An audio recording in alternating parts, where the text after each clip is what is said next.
Selamat pagi, sahabat rohani, Jemaat HKBP Jatinegara. Sebelum kita mendengarkan firman Tuhan, terlebih dahulu kita berdoa. Kasih karunia bagi kamu sekalian dan damai sejahtera dari Bapa di surga dan dari anaknya Yesus Kristus Tuhan kita. Amin. Mirsa Saroha, firman Tuhan yang menyapa kita di pagi hari ini dari kitab Mazmur pasal 14 ayat 3. Demikian firman Tuhan. Mereka semua telah menyeleweng, semuanya telah bejat. Tidak ada yang berbuat baik, seorang pun tidak.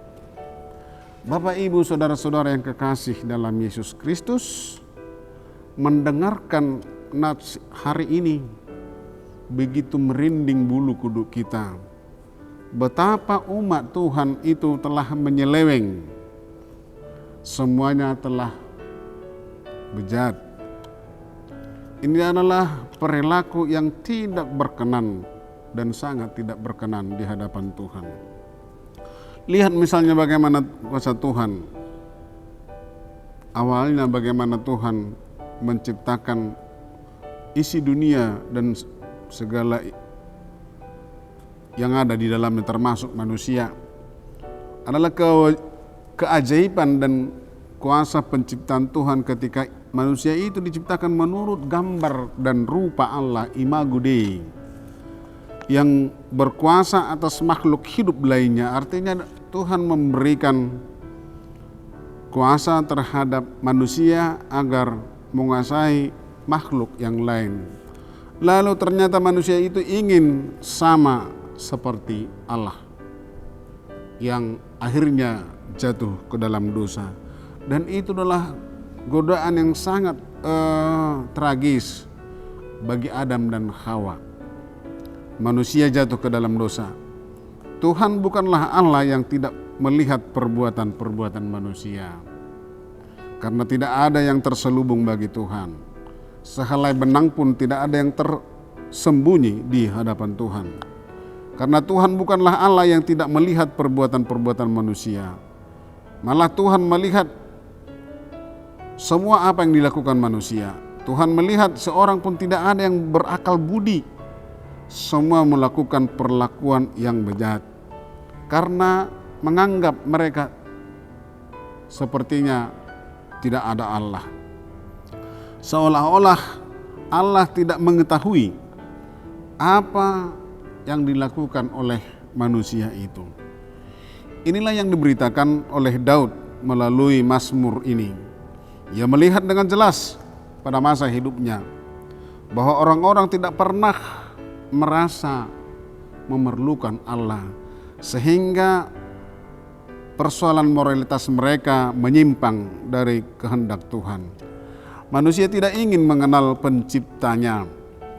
Yang mereka pedulikan adalah diri mereka sendiri. Mereka semua telah menyeleweng, semuanya telah bejat. Tidak ada yang berbuat baik, seorang pun tidak. Bapak, Ibu, saudara-saudara yang kekasih, mereka telah menyimpang. Ini adalah soal etika moralitas bagi setiap manusia yang seharusnya seturut dengan apa yang difirmankan Tuhan. Mazmur ini menunjukkan kebebalan manusia itu dan menjadi sumber dosa asal segala kejahatan dan penindasan oleh yang berkuasa dan yang kuat atas yang lemah dan miskin.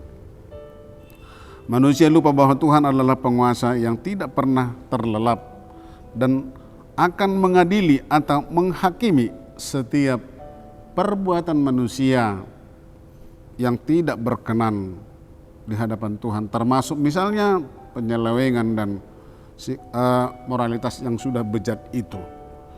Tuhan begitu peduli kepada manusia. Lalu pertanyaannya, siapakah manusia itu sehingga Tuhan memperhatikannya?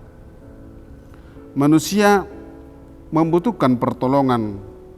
Manusia tidak dapat menyelamatkan dirinya sendiri dari kuasa dosa, dari kebobrokan diri sendiri.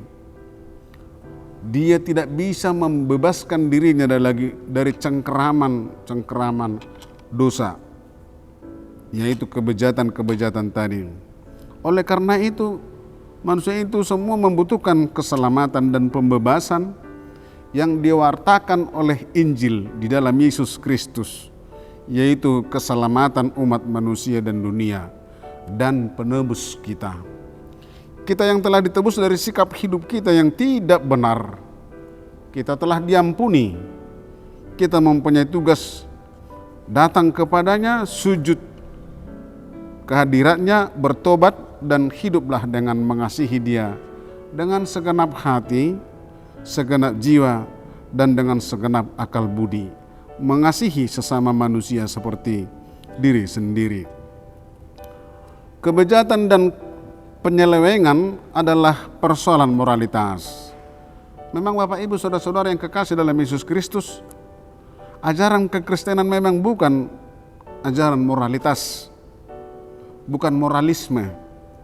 Tetapi bukankah melalui kekuatan firman Tuhan juga menegur setiap kesalahan dalam etika, sopan santun setiap orang percaya? Nah, inilah yang sangat dibutuhkan. Oleh karena itu, bertobat dan hiduplah dengan mengasihi Tuhan melalui sikap perilaku yang benar di hadapan Tuhan. Hiduplah dalam kekudusan Tuhan, karena Tuhan kita yang Maha Kudus. Maka sepatutnya dan selayaknya kita hidup kudus seturut dengan kehendak Tuhan. Amin. Kita berdoa. Terima kasih Tuhan, Engkau telah mengingatkan kami bahwa kami harus senantiasa Tuhan hidup dalam kekudusan Tuhan. Kami memang Tuhan sadari akan kesalahan dan dosa kami. Oleh karena itu Tuhan, jauhkan kami dari perilaku penyelewengan dan kebejatan yang sama sekali Tuhan benci. Oleh karena itu Tuhan, di tengah-tengah kemajuan zaman ini, ajar kami senantiasa supaya berperilaku hidup sopan, memiliki etika yang baik seturut dengan firman-Mu. Berkati Tuhan seluruh jemaat-Mu yang boleh mendengarkan sahabat rohani Saroha di pagi hari ini. Dalam Yesus Kristus kami berdoa. Amin.